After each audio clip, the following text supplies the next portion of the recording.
Abbiamo incontrato il direttore della Confesercenti di Venezia, Maurizio Franceschi, per un confronto sull'economia del paese e sul ruolo dell'associazione nell'aiuto delle imprese locali. Vediamo. Incontriamo oggi il signor Maurizio Franceschi, direttore della Confesercenti di Venezia. Buonasera. Buonasera. Parliamo un po' della situazione economica, iniziamo con una domanda un po' generale. In che modo sta influendo in questo periodo, visto che sappiamo bene che la crisi c'è e persiste, in che modo appunto sta influendo questa crisi sull'occupazione soprattutto, ma anche sulle imprese? Beh, diciamo che anche il Veneto, la nostra provincia, che rispetto a quando è iniziata la crisi pensava, visto la forte economia di questa nostra realtà veneta, e tenuto conto di una componente molto vitale, se pensiamo a questo nostro territorio, che è quella del turismo, che sarebbe stato capace a reagire e a non essere in qualche modo coinvolto da questa crisi. Purtroppo i dati ci dicono che così non è. Anche il sistema, il modello veneto non ha saputo reggere a questa crisi. Ormai parliamo di circa 120-130 mila persone che sono in cerca di occupazione o che sono in cassa integrazione in deroga, e anche questo nostro Veneto sta risentendo in modo molto profondo la crisi dei consumi.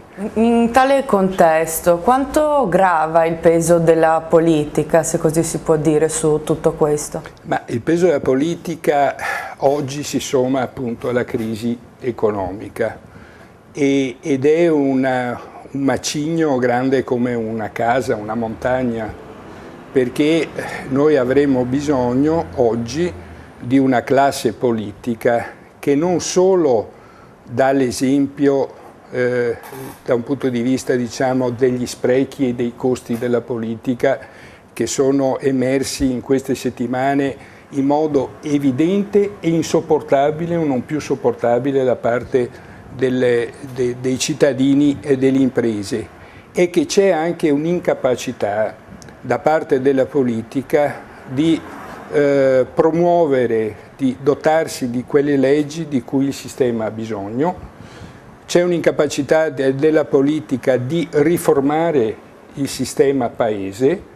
Allora diciamo che la politica c'è bisogno di una svolta molto radicale e molto forte. Entrando invece nello specifico del territorio locale, principalmente quello sandonatese, qual è stato l'apporto di Confesercenti in questo ultimo periodo economicamente molto difficile?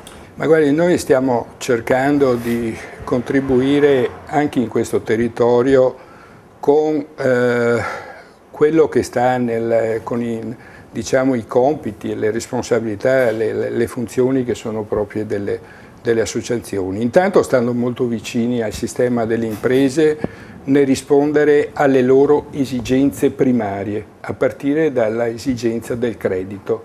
C'è un sistema bancario che oggi poco risponde ai bisogni delle aziende, e noi ci poniamo come strumento per favorire l'accesso al credito alle imprese attraverso degli strumenti che possono in qualche modo dare la possibilità alle imprese di recuperare risorse sia per quanto riguarda la liquidità, perché ci sono delle imprese che hanno difficoltà oggi ad avere la liquidità necessaria per andare avanti, ma anche le risorse per poter investire nell'impresa. Io credo che la sfida che noi abbiamo di fronte sia quella che ognuno di noi deve rinunciare a qualcosa per un interesse più grande, che è quello di rappresentare meglio e in modo più efficace il sistema delle imprese, perché di questo loro hanno bisogno. Benissimo, ci lasciamo con questa sfida e noi ringraziamo il direttore di Confesercenti di Venezia, Maurizio Franceschi, per essere stato con noi. Grazie. Grazie a voi.